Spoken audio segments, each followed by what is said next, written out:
तुझे तो मैं अपने हथेली पर रखा हूं। ये वायदा है परमेश्वर का। आग पे चलोगे, आग नहीं तुझे जलाएगा। पानी पे चलोगे, पानी तुझे नहीं डुबाएगा, क्योंकि मैं तेरे साथ हूं। ना डर ना घबराओ, मैं तेरे साथ हूं। तो यहां में यही बात को वो बताते हैं कि I am continually with you. मेरा जो सबसे बड़ा खुशी होगा, मेरा सबसे बड़ा जो ताकत होगा, कि मैं आप में आनंदित होऊंगा। मैं आपको ही अपना सब कुछ मानूंगा। सब कुछ मेरा आप ही हो। रिश्ते नाते खत्म हो जाते हैं, धन दौलत पीछे रह जाते हैं, कैरियर, मेडल्स, डिग्री सारे पीछे रह जाते हैं। केवल बच जाता है तो परमेश्वर।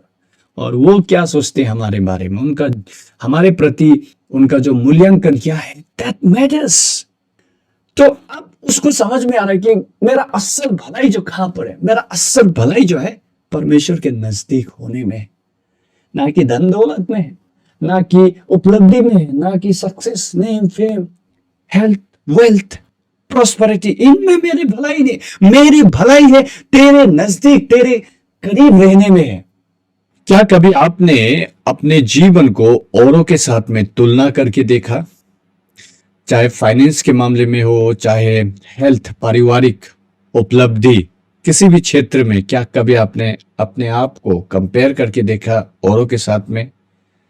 क्या होगा अगर वो जिससे आप अपना तुलना कर रहे हैं वो गैर मसीही है, और वो आपसे कई गुना ज्यादा हर एक क्षेत्र में, पारिवारिक, स्वास्थ्य के मामले में और आर्थिक मामले में, सफलता, सभी क्षेत्रों में आपसे 100 गुना आगे है।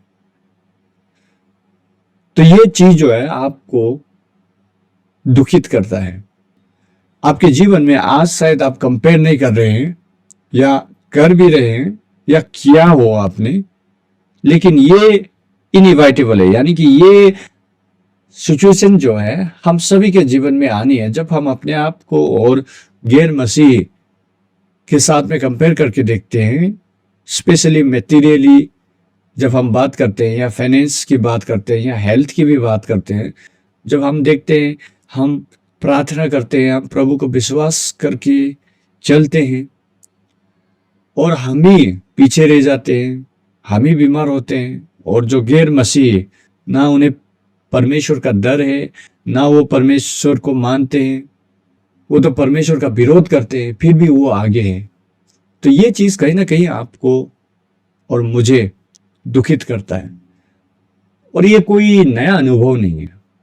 आज हम एक ऐसे व्यक्ति के अपने जो जर्नी को, विश्वास का जर्नी, उस सफर में जो उसने अनुभव किया है, उसका डायरी को हम पढ़ेंगे, उसका जर्नल को पढ़ेंगे। तो आइए हम मिलकर पढ़े साम नंबर 73 को। तो ये साम जो है, ये साम आसाफ का साम है। अगर आप देख सकते हो, आसाफ एक वर्शिप लीडर था, डेविड के कार्यकाल में जब वो राजा था। और उसके बाद में उनको, आसाफ को प्रोफेटिक गिफ्ट्स भी थे। वचन हमें बताते हैं, ये साम नंबर 73 में वो अपना, आप कह सकते हो ये उसका डायरी है, उनका रॉ फीलिंग, ऑथेंटिक वर्जन है ये। तो यहां पर वो बहुत कुछ बता रहे हैं, जिस प्रकार से हम सभी के जीवन में एक ऐसा समय आता है जहां पर हम लोग बहुत ही ज्यादा ऑनेस्ट हो जाते हैं, सिंसियर हो जाते हैं, परमेश्वर के साथ में डाउट करने लगते हैं, गुस्सा होने लगते हैं, परमेश्वर को फेयर नहीं है ऐसा देखते हैं। तो कुछ ऐसा ही मोमेंट ये प्रभुदास के जीवन में भी था।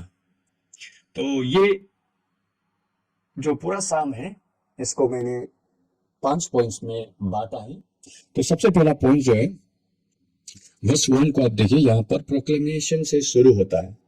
सो सारे 5 पॉइंट जो है पी से शुरू होगा, इलिट्रेशन, ताकि आपको याद करने में आसान हो।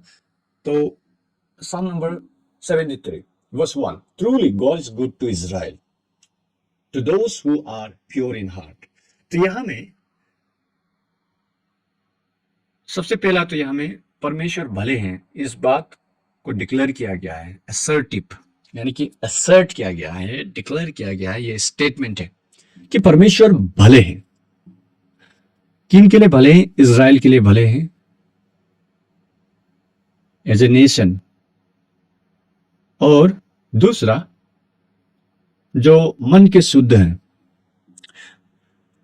तो यहां में हम कह सकते हैं आज के दिन में जो प्रभु यीशु मसीह के द्वारा प्रभु के संतान हुए वो सभी इज़राइलाइट्स हैं। हम सभी स्पिरिचुअली अब्राहम के डिसेंडेंट्स हैं। अगर आप बुक ऑफ रोमन्स और जो पोलाइन थियोलॉजी को पढ़ो तो यहाँ में स्पिरिचुअली हम बाय फेथ हम अब्राहम के डिसेंडेंट्स हैं। तो यानी कि सिंपल तरीके से हम बोले तो परमेश्वर भले हैं उनके लोगों के लिए, हमारे लिए वो भले हैं, ये डिक्लेयर किया गया है यहाँ पर, यानी कि प्रोक्लेमेशन। तो जब हम परमेश्वर की भलाई की बात करते हैं, वो अस्तित्व में भी वो परमेश्वर अच्छे हैं और व्यक्तित्व में भी, यानी कि इंटरनली वो भले हैं और एक्सटर्नली जो वो करते हैं, जो वो बोलते हैं, वो भी भले हैं। तो उसमें कोई डाउट नहीं। तो इसीलिए इस संदेश से हमें ये बात दिमाग में बिठा लेनी चाहिए कि भले हमें समझ में आए या ना आए, परमेश्वर सदा भला है। हमारा जो भावनाएं कभी बहुत ऊपर होता है, कभी नीचे होता है, इरेस्पेक्टिव ऑफ दैट परमेश्वर भले। कोई भी हालात परिस्थिति में हर एक बात में परमेश्वर भले है। तो ये बात जो है हमें यहाँ पर समझनी है। तो हमारा विश्वास का ये जो सफर है, इसमें हमें ये बात जो है गांठ बांध लेनी है कि हमारा जो परमेश्वर है वो अच्छा परमेश्वर, वो कोई बुरा परमेश्वर नहीं है। उनमें zero zero zero zero zero zero zero trillions of 0.0000 trillions of 0.1% भी उनमें बुराई नहीं, यानी कि उनमें कोई बुराई नहीं। वो पूरी तरीके से भले हैं अस्तित्व में और व्यक्तित्व में। लेकिन हमारा अनुभव जो है वो हमारा विश्वास को भी असर करता है, या कई बार तो बदलता है। कई बार हम हमारे अनुभव के कारण ही हम बदल जाते हैं, हम संदेह करते हैं। एक सच्चाई से डिक्लेयर हुआ कि परमेश्वर भले हैं, लेकिन दूसरा बात यहां से शुरू होता है वर्स 2 से लेकर 12 तक, पैराडॉक्सिकल, यानी कि विपरीत है, अनुभव विपरीत है। तो वो प्रोक्लेमेशन, वो सच्चाई से जो अनुभव को देखने पर थोड़ा सा पिक्चर धुंधला पड़ जाता है। तो ऐसा ही कुछ इस प्रभुदास के जीवन में भी हुआ, जो आगे वो वर्णन करते हैं। वर्स 2 से हम पढ़ते हैं। तो यहां पर वो कह रहे हैं, but as for me my feet had almost stumbled, my steps had nearly slipped. लेकिन मेरे लिए ये लेकिन, किंतु, परंतु ये जो है बहुत कुछ बताता है। तो बट सच्चाई तो ये है कि परमेश्वर भले हैं, गॉड इज गुड। लेकिन मेरे लिए पर्सनल एक्सपीरियंस, फॉर मी, ऐसा नहीं है। परमेश्वर भले जरूर हो सकते हैं, लेकिन मेरा व्यक्तिगत अनुभव कुछ ऐसा नहीं है। और उसी अनुभव के कारण मेरे जीवन में असर किया, यानी कि मैं स्टम्बल्ड, इसका मतलब होता है कि मैं ठोकर खाने वाला था, मैं तो गिरने वाला था। क्योंकि मेरे साथ में परमेश्वर का अच्छाई, परमेश्वर का भलाई मेरे साथ ऐसा कुछ हो नहीं रहा। तो इसीलिए मैं इस सच्चाई को जी नहीं पा रहा हूं। इसीलिए मेरा मन जो है व्याकुल होकर मैं भटकने वाला था। मेरी जो राहें हैं वो वहां से मैं फिसलने वाला था, यानी कि मैं बैकस्लाइड होने वाला था। सच्चाई तो यह है कि परमेश्वर भले हैं, लेकिन मेरा व्यक्तिगत अनुभव कुछ ठीक नहीं था। अब वो कौन सा अनुभव था जिसके कारण उसका विश्वास जो डगमगाया? वो कौन सा अनुभव था जिसके कारण वो उसका कदम बहकने लगे थे?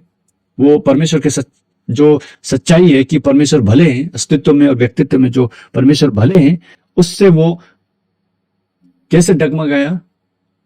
वो अनुभव था वर्स 3 से आपको पता चलेगा। ये पैराडॉक्सिकल एक्सपीरियंस है, ये proclamation and second paradoxical experience. For I was envious of the arrogant, मतलब मैं ईर्ष्या करने लग गया था। किनकी? एरोगेंट, घमंडियों से, और जो पापियों के, जो विकेट होते हैं, जो बुरे काम करके उसमें खुश होते हैं, विकेट, इन लोगों के उन्नति से मैं ईर्ष्या करने लगा। यानी कि जो परमेश्वर को नहीं मानते, जो विकेट है, जो घमंडी है, एरोगेंट है, लेकिन वो ही उन्नति कर रहे हैं, वो ही आगे बढ़ रहे हैं, प्रोस्परस है। देखिए, यह में विकेट कहा गया। विकेट कौन होते हैं? जो बुरे लोग होते हैं, और बुरे भी ऐसे जो बुराई में वो मजे लेते हैं। इस प्रकार के लोगों को विकेट कहा जाता है। ये विकेट लोगों की उन्नति से वो उनको उसको जलन होने लगा। और किस प्रकार से वो, देखिए, होना तो ऐसा चाहिए था कि आसफ को उन्नति करना चाहिए था, होना तो ऐसा चाहिए था कि आसफ को आगे बढ़ना चाहिए था, लेकिन वो देख पा रहा है कि जो बुरे लोग हैं वो लोग ही उन्नति कर रहे हैं, जो परमेश्वर को नहीं जानते वो लोग ही उन्नति कर रहे हैं। तो इसीलिए for they have no pangs until death, मतलब मरते दम तक कोई उन लोगों के जीवन में पीड़ा, कोई तकलीफ, कष्ट नहीं है। Their bodies are fat and sleek, वो खा के पूरी तरीके से फूले हैं। They are not in troubles as others, उन लोगों के जीवन में कोई कष्ट, कोई तकलीफ नहीं है। They are not stricken like rest of mankind, उन लोगों के जीवन में कोई विपत्ति, कोई समस्या ऐसा नहीं है। खुश है, वो मजे में है। पापी है, दुष्ट है, घमंडी है, और ऊपर से मजे में जी रहे, कोई परेशानी नहीं, कोई दुख नहीं, कोई उन लोगों के जीवन में कभी नहीं है। तो ये सारे देख रहा है कौन? आसफ। तो इससे उसको क्या हो रहा है? ऐसा हो रहा है।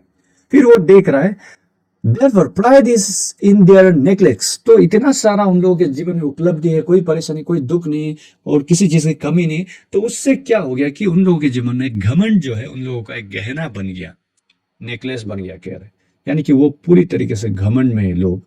Violence covers them as a garment, और मार काट, लोगों को परेशान करना, ये सारी चीजें वो करते हैं, कोई परेशानी नहीं। Their eyes swell out through fatness, their hearts overflow with follies. उन लोग इतना खा पी के इतने मोटे फूल गए कि उनका आंखों से चर्बी उनकी आंखों तक आ पहुंचा है। They scoff and speak with malice. वो टट्टा करते हैं, बुरा बोलते हैं परमेश्वर के प्रति, लोगों के प्रति, और लोगों को सताते हैं, ऑप्रेस करते हैं। देखिए, ऐसे दुष्ट लोग हैं ये, बुरा बोलते हैं, बुरा करते हैं, ठट्टा करते हैं, विरोध करते हैं, गलत शब्दों का प्रयोग करते हैं, लोगों को ठगते हैं, ये सारी चीजें ऑप्रेस करते हैं। They set their mouths against the heavens, even परमेश्वर तक को उन्होंने नहीं छोड़ा, परमेश्वर को भी वो भला बुरा कहते हैं। And their tongue struts through the earth, और उनका जो जुबान है वो तो पूरी तरीके से पूरे चीजों को लेकर वो बुरा बोलते हैं, बुरा शब्दों का प्रयोग करते पूरे, ऐसा कुछ नहीं है जो वो नहीं कहते, पूरी तरीके से वो बुराई को ही पैदा करते हैं अपने शब्द द्वारा, अपने काम द्वारा। तो ये ही लोग फिर भी मजे में, ये ही लोग उन्नति कर रहे, इन्हीं लोगों का जीवन में कोई परेशानी नहीं है, कोई तकलीफ नहीं है, लेकिन आसाफ के जीवन में है, तो इसीलिए वो ईर्ष्या कर रहा है। Therefore, his people turn back to them. ये देखिए, and find no fault in them. तो उन लोगों का जो लोग भी हैं, उन लोगों के में कोई बुराई नहीं पाते, वो मजे में है। And they say, how can God know? Is there knowledge in the Most High? और वो ये भी कहते, परमेश्वर को कैसे पता होगा? क्या परमेश्वर में कुछ ज्ञान, जानकारी भी है? ब्लेस्फेमी भी करते हैं ये लोग। Behold, these are the wicked, always at ease. देखिए, यही बुरे लोग जो हमेशा आराम में होते हैं। They increases in reach, materially वो प्रॉस्पर करते हैं, वो आगे हैं। तो पैराडॉक्सिकल एक्सपीरियंस यहां से जो मैं कहने की कोशिश कर रहा हूं वर्स 12 तक 2 से, यानी कि जो दुष्ट है, जो बुरे लोग हैं, ये लोग मजे में हैं, ना बीमारी है, ना कोई कमी है, उन्नति कर रहे हैं, ना लोग उनको बुरा भला कहते हैं, परमेश्वर के विरोध में काम करते हैं, लोगों को बुरा भला कहते हैं, इवन लोगों को अप्रेस करते हैं, फिर भी जब तक नहीं मरते मजे में रहते। तो इससे आसब जो है परेशान है, ये क्या है प्रभु, बिल्कुल समझ में नहीं आ रहा है। मैं तो प्रोक्लेम कर रहा हूं that you are good, but वो सच्चाई को जब मैं अनुभव में देखता हूं तो कुछ और बात, कुछ और सच्चाई यहां बाहर आती है। तो यही बात जो है आसब कह रहा है। अब यहां में 3 नंबर में का जो पॉइंट है वो परप्लेक्सिटी है, यानी कि अब ये उसको उलझन होने लगा, उसको समझ में नहीं आ रहा है, वो दुविधा में पड़ गया है, उसका सोच जो है बिल्कुल धुंधला गया है, क्योंकि उसका जो समझ यही था कि बुरे लोगों के साथ में बुरा होना चाहिए और जो प्रभु के लोग हैं उनके साथ में अच्छा होना चाहिए, लेकिन वो उल्टा रहा है। Paradoxical experience led to perplexity, यानी कि वो कंफ्यूज में, अभी कंफ्यूज आ गया है ये प्रभु का दास। All in vain I have kept, all in vain have I kept my heart clean। देखिए ये जो है, अगर पहला वर्ष आपने पढ़ा था तो वहां में उसने एक बात कही थी, परमेश्वर भले इजरायलियों के लिए और जो मन के शुद्ध होते हैं। तो अभी यही बात जो है फिर दोबारा वो कह रहे हैं, मैंने अपने मन को शुद्ध रखा, सारा व्यर्थ बेकार था। क्या ये सारे बेकार थे, व्यर्थ था कि मैंने अपने मन को शुद्ध रखा, मैंने जो तेरा सेवा किया, मैंने जो तेरा आराधना किया, मैंने जो तुझे पूजा, तेरे लोगों की सेवा की, सच्चाई में चला, पवित्र जीवन जिया, धार्मिकता को अपना पहनावा बना लिया, मेरे शब्द जो है शुद्ध मैंने रखे, मेरे बोली में मैंने बुराई किसी के बारे में नहीं बोला, ना तेरे विरोध में, मैं अपने मन को भी शुद्ध रखने की कोशिश में था और शुद्ध रखा। तो क्या ये सारे जो है व्यर्थ थे, क्या व्यर्थ ही मैंने कर लिया? क्यों? क्योंकि उन्नति तो इन लोगों का हो रहा है। किन लोगों का हो रहा है? जो दुष्ट है, जो पापी है, जो प्रभु के विरोधी है, जो लोगों को सताते हैं, जो लोगों के खिलाफ काम करते हैं, प्रभु के विरोध बोलते हैं, इन लोगों का उन्नति हो रहा है, इन लोगों का जीवन खुशहाल है, आराम में है। लेकिन मैं तो प्रभु की सेवा करते करते, मैं तो प्रभु को विश्वास करते करते, मेरे जीवन में ऐसा कुछ नहीं होगा। तो इससे एक भावना इसके अंदर में उत्पन्न हुआ कि क्या ये सारे व्यर्थ में कर रहा था, क्या ये सारे बेकार, is it all in when that I, मैंने ये जो सारी चीज किए हैं, and washed my hands in innocence, कितने ही है जो मतलब बेकार ही मैं अपना हाथ धोता जा रहा था, कि ये सब कार्य व्यर्थ है, मेरी सेवकाई व्यर्थ है। तो ये एक परप्लेक्सिटी जो है, इसके मतलब ये जो कंफ्यूजन, जो उलझन, क्यों ऐसा है? मैं जानता हूं आप सच्चे हैं, लेकिन फिर देखता हूं कि जो वो कह रहा है, मुझे पता है, वो प्रोक्लेम किया है, मुझे मालूम है कि आप अच्छे हैं, और वो सच्चाई को लेकर मैं देख रहा हूं, मुझे क्या दिखाई दे रहा है? पैराडॉक्सिकल एक्सपीरियंस, पापी आगे बढ़ रहे हैं, पापी मजे में, आराम में, और आपके लोग दुख, पीड़ा, कष्ट में है।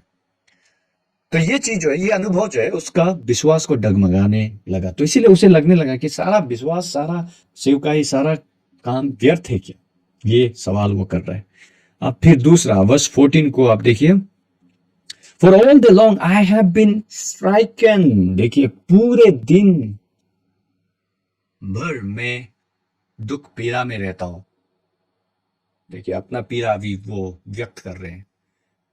For all the long I have been stricken and rebuked every morning, मुझे लोग निंदा करते हैं, गाली देते हैं, मेरा बुरा भला मुझे कहते हैं, मुझे सताया जाता है, मुझे परेशानी है, हो सकता है आर्थिक परेशानी है, हो सकता है उसके शरीर में बीमारी है, हो सकता है उसके पारिवारिक जीवन में समस्या है, कमी है, मानसिक रूप से तनाव में है, ये सारे अनुभव उसके जीवन में है।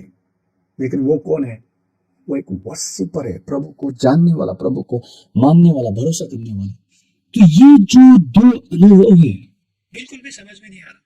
मैं तो प्रभु की सेवा करते जा रहा हूँ, प्रभु की आराधना करते जा रहा हूँ, विश्वास कर रहा हूँ, पवित्र जीवन जी रहा हूँ, धार्मिकता का जीवन जी रहा हूँ, न्याय करता जा रहा हूँ, सही बोलता जा रहा हूँ, लेकिन मेरे साथ ही सारा दुख कष्ट है। लेकिन ये जो गैर मसीह है, जो गैर विश्वासी है, मेरा जो जान पहचान के जो लोग हैं, जो प्रभु की खिल्ली उड़ाते हैं, वही जीवन में खुश है, वही जीवन में आगे हैं। तो इसीलिए कई बार ये विश्वास जो है बेकार लगने लगता है लोगों को। क्या है ये प्रभु, आप तो अच्छे हैं लेकिन हमारे साथ में अच्छा नहीं हो रहा। ये अनुभव कई बार लोगों का होता है। फिर से वर्स 15 में देखिए, if I had said I will speak thus, I would have betrayed the generation of your children. अगर ये भावना जो है मैंने पब्लिकली एक्सप्रेस कर दिया होता, मैंने बता दिया होता कि ऐसा हो रहा है, ऐसा है, दुष्ट लोग आगे बढ़ रहे हैं, हम जो प्रभु के लोग हैं हम पीछे सप्रेस हो रहे, अगर ये फीलिंग को वो पब्लिकली बता देता है, यानी कि सब अगर बता देता है, आराधना की सभा में वो बोल देता, तो बहुत सारे लोग आपसे दूर चले जाते हैं, आपको नहीं मानते। शायद वो ऐसा कह रहा है, I would have betrayed the generation of your people, यानी कि आपके लोग भी विश्वास से डगमगा जाते। But I have thought how to understand this, it seem to me a wearisome task. मैं इस बात को समझने की कोशिश किया, मैं इसको सोचता रहा कि ऐसा क्यों है, दुष्ट आगे बढ़ते हैं, जो धर्मी जन है जो पीछे रह जाते हैं, पीड़ा में रहते हैं, दुख कष्ट सहते रहते हैं, और जो अधर्मी लोग हैं वो ही आगे जा रहे हैं। ये क्या है परमेश्वर? मैं इसे समझने की कोशिश करा, लेकिन ये बहुत ही एक जटिल कार्य है जिसको मैं समझ नहीं पाया, मैं इसको बिल्कुल समझ नहीं पाया। ये बहुत ही मुश्किल काम है, उसका अनुभव ये कहा।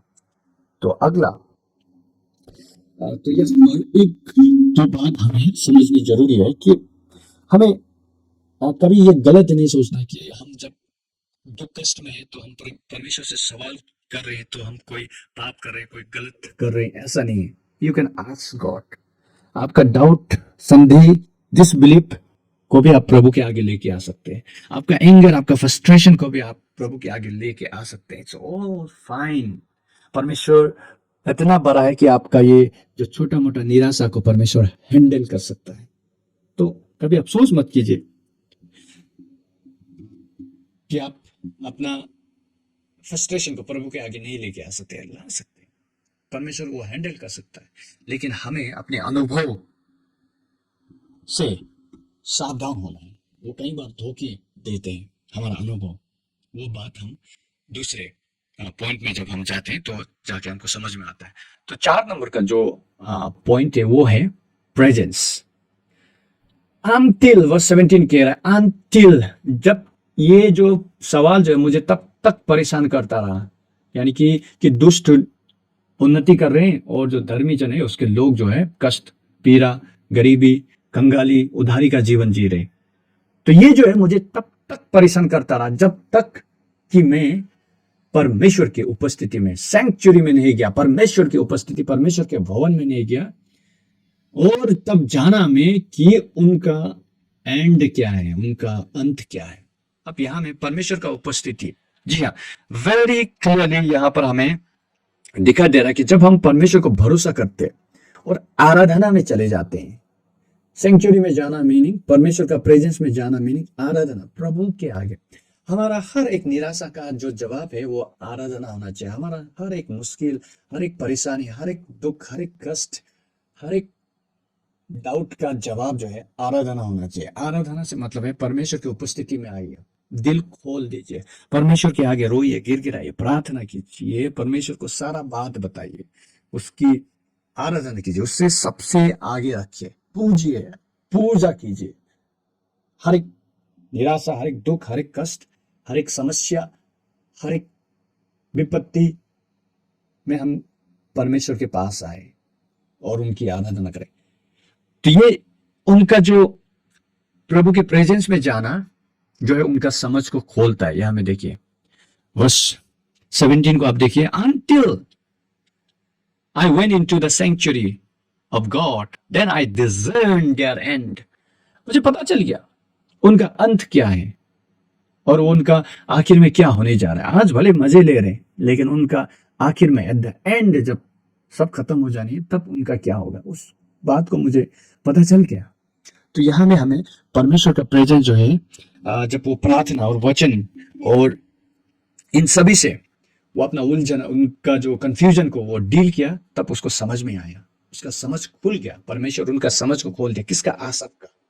तो इसीलिए परमेश्वर का जो उपस्थिति है, यानी कि जब हम प्रार्थना में जाते हैं, जब वचन को सोचते हैं, उस पर ध्यान करते हैं और प्रभु की आराधना, दुख पीड़ा कष्ट के बीच में भी प्रभु की आराधना, उसके साथ में उपवास प्रार्थना बंद नहीं करते, तो हमारा समझ को परमेश्वर बदलने लगता है, चेंज करने लगता है। तो इसीलिए प्रभु की उपस्थिति में हमें जाना है, प्रभु की आराधना करना है, उसे बंद नहीं करना है। वो बंद करेंगे तो हमारा जो फिसलन है, जो डिसअपॉइंटमेंट है, वो हमें डिजास्टर तक ले जाएगा, डिस्ट्रक्शन तक ले जाएगा। तो इसीलिए प्रभु की उपस्थिति में जाना है, वही जवाब है। और दूसरा यहाँ पे हमें अभी क्या दिखाई दे रहा है कि पर्सपेक्टिव जो है शिफ्ट होते हुए हमें दिखाई दे रहा है, यानी कि उनका जो नजरिया देखने का चीजों को बदल गया। जब तक आप प्रभु के पास नहीं जाएंगे तब तक आपका नजरिया नहीं बदलेगा, मेरा नजरिया नहीं बदलेगा। जब तक कि हम परमेश्वर की उपस्थिति में नहीं जाते, परमेश्वर को प्रार्थना और उसका वचन पे ध्यान केंद्रित नहीं करते, तब तक हमारा नजरिया जो है बदलता नहीं है। सब क्या देख पा रहा था, बस 18 को पढ़िए, यहां पर क्या बता रहे हैं। Truly you set them in slippery places, you make them fall to ruin. How they are destroyed in a moment, swept away utterly by terrors, like a dream when one awakes. O Lord, when you rose yourself and you despise them as phantoms. उन लोगों का अंत तो कभी भी आ सकता है, उन लोग कभी भी, उनका विनाश हो सकता है, कभी भी वो गिर सकते हैं। आज भले एंजॉय कर रहे हैं, आज भले वो मजे में है, लेकिन उनका विपत्ति जो है कभी भी किसी भी क्षण आ सकता है, उनका बर्बादी, उनका खत्म। एक बार वो खत्म हो गए, उसके बाद में द रियल जजमेंट जो कभी खत्म होने नहीं जा रहा है, वो उनका जीवन के लिए है। तो आशा पूरी तरह से देख पाया कि जो ये दुष्ट लोग हैं किस प्रकार से गिरेंगे, लेकिन परमेश्वर जो है सदा के लिए है, सदा के लिए। तो ये पर्सपेक्टिव जो बदलना जो है टॉप डाउन पर्सपेक्टिव है। हम हालात परिस्थिति में रहकर परमेश्वर की अच्छाई को देखने की कोशिश करते हैं, तो परमेश्वर अच्छा या परमेश्वर न्यायी नहीं दिखते। लेकिन जब परमेश्वर के नजर से, यानी कि जब हम प्रार्थना, आराधना और परमेश्वर के वचन में बने रहते, तो हमें परमेश्वर का नजरिया मिलता है, हमें टॉप डाउन पर्सपेक्टिव मिलता है हमें, कि एट द एंड सब खत्म हो जाने हैं, ये जो दुष्ट लोग है ये भी चले जाएंगे, और उसके बाद में क्या जजमेंट है। जिस प्रकार से हिब्रूज चैप्टर 9:27 कहता है, एक बार मरेंगे, उसके बाद में परमेश्वर को फेस करना है, जजमेंट होगा। तो इसीलिए वो उनका जीवन जो है एक सपना का जैसे है, कभी भी टूट सकता है। परमेश्वर उनके ऊपर में कभी भी क्रोध प्रकट कर सकता है, एनी टाइम कुछ भी हो सकता है उन लोगों का। लेकिन when my soul was embittered, when I was pricked in my heart, I was brutish and ignorant. I was like a beast toward you. जब मेरा दिल जो है करवाहट से भरा हुआ था, मेरा मन जो है व्याकुल परेशान था, तब मैं बेवकूफ था, मैं अनजान था, मैं नहीं जानता था, और आपके प्रति भी मैं बहुत ही एक जानवर जैसा मैं बिहेव करने लगा, क्योंकि मैं आपको सवाल कर रहा था, मैं रसल कर रहा था। लेकिन नेवरदलेस, परंतु I am continually with you, मैं तो हमेशा हमेशा आपके साथ में हूं, कंटिन्यूअली विथ यू। ये जो आप देखिए सुंदर सा बात यहाँ में वचन कह रहा है, कंटिन्यूअली, यानी कि दुख कष्ट समस्या परेशानी बीमारी तंगाली उधारी, इन सबों के बावजूद भी परमेश्वर हमारे साथ में, हर एक हालात में परमेश्वर हमारे साथ है। हमारी पीड़ा, हमारे संघर्ष, हमारे नुकसान, हमारे डर, हमारे संग शंका, डाउट, डिसबिलीफ, इन सभी में परमेश्वर हमारे साथ है। वचन कहता है, I will never leave you not forsake you, तुझे तो मैं अपने हथेली पर रखा हूं। ये वायदा है परमेश्वर का। आग पे चलोगे, आग नहीं तुझे जलाएगा, पानी पे चलोगे, पानी तुझे नहीं डुबाएगा, क्योंकि मैं तेरे साथ हूं। ना डर ना घबरा, मैं तेरे साथ हूं। तो यहां में यही बात को वो बताते हैं कि I am continually with you, you hold my right hand. अरे मैं तो पीड़ा में था, अरे मैं तो नुकसान में था, अरे मैं तो दर्द में था, मैं तो कष्ट में था, मैं तो दुख में था, मैं तो आंसुओं में डूबा हुआ था, मुझे लोग सता रहे थे, मैं परेशान था, मैं जीवन के संघर्ष पीड़ा में पिस रहा था, लेकिन भी आप तो मेरे साथ में सदा थे, है, और आप तो मेरे हाथ को पकड़े हुए हैं। कितना सुंदर बात है, इस पर ध्यान कीजिए, इस पर थोड़ा विचार कीजिए। हमें लगता है कि हम आर्थिक रूप से आज कमजोर हैं तो परमेश्वर हमें छोड़ दिया है, हम बीमार हैं तो परमेश्वर हमें छोड़ दिया, हम नुकसान में हैं तो परमेश्वर हमें छोड़ दिया, हम अकेले हैं, हम संघर्ष कर रहे हैं, हम दर्द में हैं, तो इन सभी में परमेश्वर हमें छोड़ दिया। लेकिन वो सच्चाई नहीं है प्रियो। सच्चाई क्या है? परमेश्वर हमारे हाथ को पकड़े हुए हैं। सच्चाई क्या है? वो हमारे साथ है, उनका उपस्थिति हमारे साथ में। कितना अद्भुत और सुंदर बात यहाँ पर आसफ हमें बता रहे हैं। You guide me with your council, आपका जो सलाह है वो मुझे अगुवाई करता है।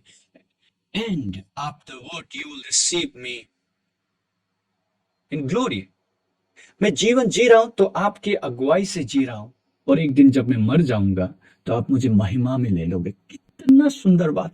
इस शाम को आप मेडिटेट कीजिए, ये वचन को मेडिटेट कीजिए। एक दिन खत्म हो जाने, ये आंख और ये सांस, ये धड़कन, ये दिल, ये सारे जो है खत्म हो जाने, यहां खत्म, परमेश्वर हमें महिमा में ले लेंगे। कितना आशा और हिम्मत देने वाला बात है ये। That once everything is over, he will receive us in his glory। अद्भुत तरीके से हमें ये बात encourage करता है। Think about it, ponder about it। और ये जो निचला वाला जो है, ये मेरा, ये वचन को जब भी मैं पढ़ता हूं मुझे ताकत मिलता है।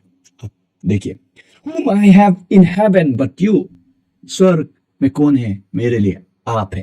परमेश्वर को बता रहे हैं आसफ जो है, आप ही है मेरे लिए। पर्सपेक्टिव जब शिफ्ट होता है, यानी कि जब हमारा नजरिया बदलता है, तो हमें चीजें क्लियरली समझ में आने लगता है। तो देखिए कितना क्लियरिटी के साथ में वो बोल रहा है, whom, कौन है मेरे लिए स्वर्ग में? आप हो, प्रभु परमेश्वर आप हो।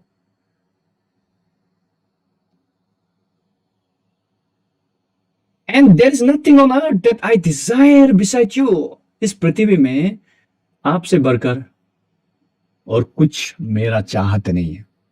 जब आपका नजरिया सही होता है, आपका प्रायोरिटीज भी क्लियर होने लगता है, यानी कि आपका प्राथमिकता भी क्लियर होता है, पिक्चर क्लियर होता है आपके लिए। आपके लिए जो पिक्चर जो है वो क्लियर हो जाता है कि क्या सही, क्या उत्तम है, क्या भला है, क्या चीज मेरे जीवन में होनी चाहिए, क्या नहीं होनी चाहिए। ये सब सारी चीजें जो है क्लियर होता है जब आप का नजरिया जो है परमेश्वर के नजरिए से आप चीजों को देखते हैं। Verse 26, my flesh and my heart may fail, मेरा शरीर खत्म हो जाएगा, मेरा दिल भी विफल हो जाएगा, मेरा हृदय भी विफल हो जाएगा, लेकिन प्रभु आप ही मेरा ताकत हो, आप मेरा हृदय का। But God is my strength of my heart, मेरा दिल का, मेरा जीवन का, मेरा ही सदा के लिए आप ही हो। I will find my ultimate Joy, मेरा जो सबसे बड़ा खुशी होगा, मेरा सबसे बड़ा जो ताकत होगा, कि मैं आप में आनंदित होऊंगा, मैं आपको ही अपना सब कुछ मानूंगा, सब कुछ मेरा आप ही हो। इसलिए मैं ये बात हमेशा कहता हूं, if God is not everything for us, then he is nothing for us.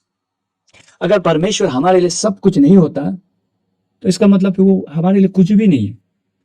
God must be our everything, वही हमारा सब कुछ होना चाहिए, सबसे बढ़कर वही होना चाहिए। तो यही बात जो है कह रहा है, मेरा शरीर खत्म हो जाएगा, एक दिन हम मर जाएंगे, रिश्ते नाते खत्म हो जाते हैं, धन दौलत पीछे रह जाते हैं, कैरियर, मेडल्स, डिग्री सारे पीछे रह जाते हैं, केवल बच जाता है तो परमेश्वर। और वो क्या सोचते हैं हमारे बारे में, उनका हमारे प्रति उनका जो मूल्यांकन क्या है, दैट मैटर्स। सब खत्म हो जानी है। अद्भुत रीति से यह वचन आपको इंकरेज करेगा जब आप इस पर मन लगाते हैं। इसको सोचिए, क्या परमेश्वर हमारा सब कुछ है? हम लोगों का धन दौलत उन्नति को देखकर हम परेशान हो रहे हैं। क्या परमेश्वर हमारा धन नहीं है? क्या परमेश्वर हमारा सक्सेस नहीं है? क्या परमेश्वर हमारा खुशी, सब कुछ वही है। तो find the ultimate joy and satisfaction in God. तो ये वचन साफ कर रहे हैं। Verse 27, for behold those who are far from you shall perish, you put an end to everyone who is unfaithful to you, but for me it is good to be near to you। मैं बहुत कुछ और बोलना चाहता हूं यहां में, लेकिन ये वीडियो लंबा हो रहा है। देखिए, for behold, those who are far from you shall perish, जो भी परमेश्वर से दूर है, पाप में पड़े हुए, वो नाश हो जाएंगे, वो खत्म हो जाएंगे।